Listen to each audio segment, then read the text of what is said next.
হরে কৃষ্ণ। নমস্কার বন্ধুরা, কৃষ্ণ কথা ইউটিউব চ্যানেলে আপনাদের সকলকে স্বাগত।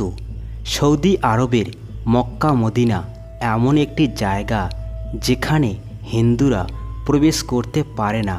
আজ আমরা এই ভিডিওর মধ্য দিয়ে জানব যে একজন সাধু কিভাবে মক্কা মদিনায় প্রবেশ করে এবং প্রবেশ করার পর কি হয়। তো চলুন বন্ধুরা, ভিডিওটি শুরু করা যাক।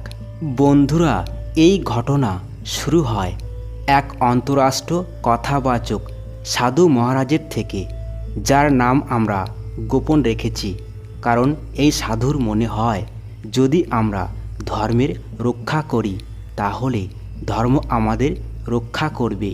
এজন্য সাধুর নাম আমরা বলবো না, কিন্তু তার সঙ্গে যেটা হয়েছে আর সে যেটা করেছে আমরা আপনাদের অবশ্যই বলবো। বন্ধুরা, এই ঘটনাটি 2020 সালের, যখন সাধু মহারাজ আলাদা আলাদা দেশে আলাদা আলাদা শহরে গিয়ে তার ধর্মের কথা প্রচার করতেন। কিন্তু যখন সে জানতে পারে যে ইসলামিক দেশে হিন্দু ধর্মের মানুষদের অবস্থা অনেক খারাপ, সেখানে হিন্দু ধর্মের মানুষদের সাথে অনেক খারাপ ব্যবহার করা হয়, তখন এই সব ঘটনা জেনে সাধু তাদের কষ্ট সহ করতে পারেননি। আর সে সিদ্ধান্ত নেয় যে সে আলাদা আলাদা ইসলামিক দেশে গিয়ে সেখানে থাকা যতগুলো হিন্দু মানুষ আছে তাদেরকে তার ধর্মের প্রতীক জানাবে, যাতে তারা ইসলামিক দেশে থাকার পরও একটি হিন্দুর মতো জীবন কাটাতে পারে। ঠিক বন্ধুরা, একইভাবে যেমন ভারতের মতো দেশে আলাদা আলাদা জাতি ধর্মের মানুষ তাদের জীবন কাটাচ্ছে, এখানে কোনো ধর্মের মানুষকে বাধা দেওয়া হয় না। মানুষ তার ধর্ম হিসাবে তাদের জীবন কাটাচ্ছে। তো বন্ধুরা, হিন্দুদেরকেও অন্য দেশে গিয়ে তার ধর্ম বদলানো উচিত নয়, বরং নিজের ধর্ম অনুসারে জীবন কাটানো দরকার। এই কথা বোঝানোর জন্য সাধু বাবা আলাদা আলাদা দেশে গিয়ে রামায়ণ ও মহাভারতের কথা প্রচার করেন। কিন্তু যখন সাধু বাবা সৌদি আরবে পৌঁছায় তখন সে অন্যরকম অদ্ভুত কিছু দেখতে পায়। আসলে যখন বাবা সৌদি আরবে পৌঁছালো তখন সে দেখল সেখানে প্রতিটা ধর্মের সম্মান করা হয়, যেটা হিন্দু হোক অথবা মুসলিম, সবাই একসাথে মিলেমিশে থাকেন। আরবের মহল ঠিক ছিল, কিন্তু তখন সে মক্কার ব্যাপারে জানতে পারেন, যেটা সাধু বাবার কথা বলির জায়গা থেকে মাত্র কিছু কিলোমিটার দূরে অবস্থিত।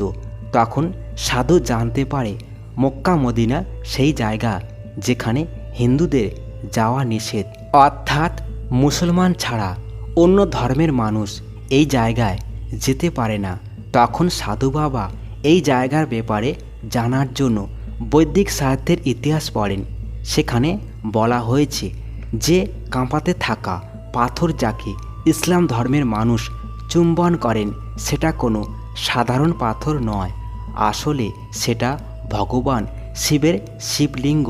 ইতিহাসের পুস্তকে লেখা এই কথা যখন সাধু জানতে পারে তখন এই কথা জেনে সাধু মহারাজ অনেক হয়রান হয়ে যায় আর সে চিন্তায় পড়ে যায়।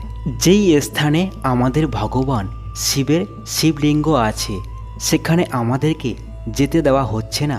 এই পুস্তক থেকে সব সত্য জানার পরে সাধু মহাত্মা মক্কা মদিনাতে থাকা শিবলিঙ্গকে দেখার ইচ্ছা জাগ্রত হয়।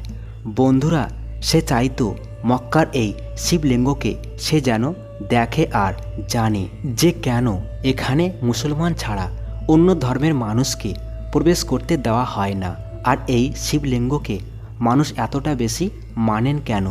এই সব কথা জানার জিজ্ঞাসায় সাধু সব থেকে প্রথমে একটি মুসলিম মানুষের বেশ ধারণ করে আর মক্কা মদিনার দিকে যাওয়ার জন্য রওনা হয়। কিন্তু বন্ধুরা, যখন সে মক্কা মদিনায় পৌঁছায় তখন কিছু কিলোমিটার আগেই চেকিংয়ের জন্য একটি গার্ড তার হাতে ওঙের নিশানা দেখে। এই নিশানা দেখার পরে ওই গার্ড তাড়াতাড়ি বুঝে যায় এ কোনো মুসলমান মানুষ নয়, সে একজন হিন্দু ধর্মের মানুষ। এজন্য তাকে মক্কা মদিনার ভিতরে যাওয়ার আগে আটকানো হয়। কিন্তু বন্ধুরা, সাধু মহারাজ চুপচাপ সেখান থেকে যায়নি, বরং সে গার্ডকে বলে যে এখানে আমাদের শিবলিঙ্গ মজুদ আছে। সাধুর এই কথা শোনার পরে সুরক্ষাকর্মী তাকে পুলিশের হাতে তুলে দেয়। কিছুক্ষণ ধরে তদন্ত করা হয়, কিন্তু শেষে সাধু মহারাজকে ছেড়ে দেওয়া হয়, কারণ সে একজন প্রসিদ্ধ সাধু মহাত্মা কথাবাচক ছিল। তাকে এতক্ষণ ধরে গ্রেপ্তার করা ঠিক ছিল না, এজন্য পুলিশরা তাকে ছেড়ে দেয়। কিন্তু বন্ধুরা, এই ঘটনার জন্য সে মক্কা মদিনায় প্রবেশ করতে পারেননি, আর এই কথা নিয়ে তার মনে সবসময় অসন্তুষ্টি থাকত। কিন্তু এই ঘটনার পরে সোশ্যাল মিডিয়াতে একটি ফটো চারিদিকে ছড়িয়ে পড়ে, ভাইরাল হতে থাকে ফটো। এই ফটোতে কালো রঙের একটি শিবলিঙ্গ দেখা যায়, যেটা দেখে সবাই এটা মনে করেন যে মক্কা মদিনায় থাকা কাপার নিচের ভাগে শিবলিঙ্গের দর্শন হয়ে গেছে। আর এই ফটো বলে যে বৈদিক সাহিত্যের ইতিহাসে পুস্তকে শিবলিঙ্গের ব্যাপারে যে কথা লেখা হয়েছে সেটা 100% সঠিক।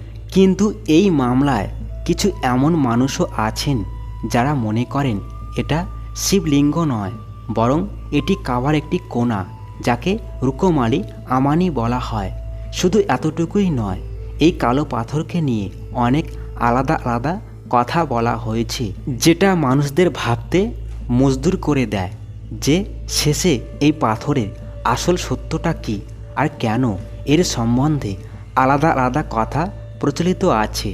আসলে বন্ধুরা, ইসলাম ধর্ম তালুক রাখা মানুষরা হজে যাত্রার জন্য মক্কা মদিনায় আসেন, তো এখানে মজুদ কাঁপাতে থাকা কালো পাথরকে চুম্বন করা বলা হয় না। বলা হয় যে এই কালো পাথরকে চুম্বন করে যে দোয়া মাংবে সেটা পূরণ হয়ে যাবে। এই কালো পাথর কাবার পূর্ব কোণায় থাকা পবিত্র পাথর, এমনটা মানা হয় যে কালো পাথর আদম অর্থাৎ আদম হওয়ার সময়কার, যাকে দুনিয়ার প্রথম পুরুষ ও মহিলা মানা হয়। বলা হয় যে এই কালো পাথর ইসলামদের উদয় হওয়ার আগেই পবিত্র ছিল, এটাও মানা হয়। এই পাথর শুরুতে সম্পূর্ণ সাদা রঙের ছিল, কিন্তু যে এই পাথর স্পর্শ করেছে আর চুম্বন করেছে তার ভার ওঠানোর কারণে তার রং কালো হয়ে গেছে। আসলে বন্ধুরা, অনেক মানুষ এটা মানেন যে এই পাথর প্রথম থেকেই কালো ছিল। এখন সত্য কি আর মিথ্যা কি কারোর জানা নেই, কিন্তু ইসলাম ধর্মে এই কালো পাথরকে ভগবানের সমান মানা হয়। শর্ত, তাদের ধর্মে ভগবানের মতো কোনো বস্তু হয় না, কিন্তু তারপরও এই পাথরকে এতটা গুরুত্বপূর্ণ মানেন যে এই পাথরকে চুম্বন করা ছাড়া তাদের হজের যাত্রা সম্পূর্ণ হয় না। সৌদি আরবে অবস্থিত মক্কা সারা পৃথিবীতে মুসলমান মানুষদের জন্য পবিত্র ধর্মস্থল। ইসলামকে মানা প্রতিটা মানুষের জীবনের জন্য কমপক্ষে একবার হজ যাত্রা করতে যাওয়া অনেক জরুরি মানা হয়ে থাকে। আর শর্ত, তার কাছে জীবনের সুবিধা থাকুক, অর্থাৎ সে আর্থিক রূপ থেকে তার কাছে সুবিধা থাকতে হবে, যাতে মক্কা যাওয়ার জন্য কারো কাছ থেকে টাকা নেওয়ার দরকার না হয়, আর না তো তার টাকা চুরি ডাকাতি আর অসৎ পথে হবে। সে শারীরিক দিক থেকে সক্ষম হবে। এত হওয়ার পর শ্রদ্ধানু মক্কায় গিয়ে হজ যাত্রাকে সম্পূর্ণ করতে পারবে, যেখানে তাকে পুরো 5 দিন মক্কাতে থাকতে হবে, আর 5 আলাদা আলাদা দিনের আলাদা আলাদা নিয়ম নীতি পালন করতে হবে। হজ যাত্রার সময় এই নীতির অনেক মুহূর্ত রয়েছে।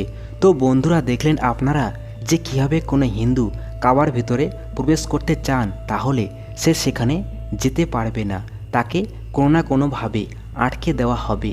কিন্তু সাধু মহারাজের ভিতরে যাওয়ার পর কিছু এমন যেটা সবাইকে অবাক করে দিয়েছিল, সেটা আপনি ভিডিওর মাধ্যমে জানতে পারলেন। ভিডিওটি ভালো লেগে থাকলে অবশ্যই লাইক, কমেন্ট এবং শেয়ার করে সবাইকে দেখার সুযোগ করে দিন। এই রকমই নূতন নূতন পৌরাণিক এবং ধর্মীয় ভিডিও পেতে অবশ্যই চ্যানেলটি সাবস্ক্রাইব করে আমাদের সাথে থাকুন, আর কমেন্টে লিখুন হর হর মহাদেব।